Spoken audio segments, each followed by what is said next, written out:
धारणी तालुक्यातून वाहणाऱ्या सिपना नदीच्या प्रवाहात एक गुराखी गेल्या गुरुवारी संध्याकाळी वाहून गेला होता। त्याकरिता अमरावती जिल्हाधिकारी कार्यालयातील आपत्ती व्यवस्थापन दल धर्मराजचा शोध घेत असून तब्बल 3 दिवस उलटून गेल्यावरही कुठेच त्याचा पत्ता लागला नाही।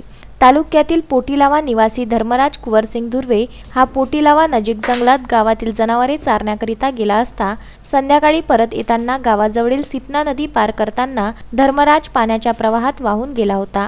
धारणी तालुक्यात गेल्या 3-4 दिवसापासून सतत पाऊस सुरू होता, त्यामुळे नदीत पाण्याचा प्रवाह वाढला होता।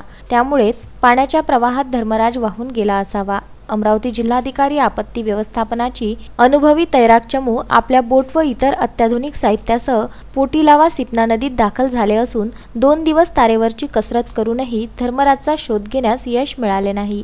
स्थानिक प्रशासन धर्मराजच्या शोधात सिपना नदी व काठचा शोध घेत असून दुनी ते उतावली सिपना नदी मार्गे शोध घेत पोहोचले असून धर्मराजचा कुठेच पत्ता लागला नाही। विदर्भ न्यूजच्या प्रतिनिधींशी बोलताना आपत्ती व्यवस्थापन दलाने पोटीलावा ग्रामस्थांची प्रशंसा केली असून आजपर्यंत शेकडो रेस्क्यू ऑपरेशन केले, मात्र पोटीलावा मेळघाट सारखे सहकार्य कुठेच लाभले नाही। करिता आपत्ती व्यवस्थापन दलाने पोटीलावा चमूचे मनपूर्वक आभार व्यक्त केले आहे। दिनांक 13 तारखेला जो इसम पोटीलावा या गावातून वाहून गेला, त्यानंतर आम्हाला जे जिल्हाधिकारी कार्यालयामार्फत रेस्क्यू टीमला जे मेसेज भेटला, त्यानंतर आम्ही 14 तारखेला पोटीलावा या गावी पोहोचलो आणि आमचं सर्च ऑपरेशन सुरू केलं।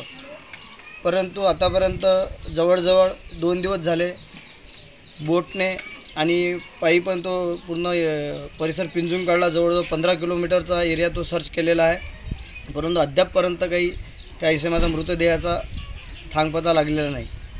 तरी आता समोरचं ऑपरेशन हे माननीय जिल्हाधिकारी साहेब यांच्या आदेशाने पुढे चालू ठेवू। तस्मीन शेख, विदर्भ न्यूज, धारणी।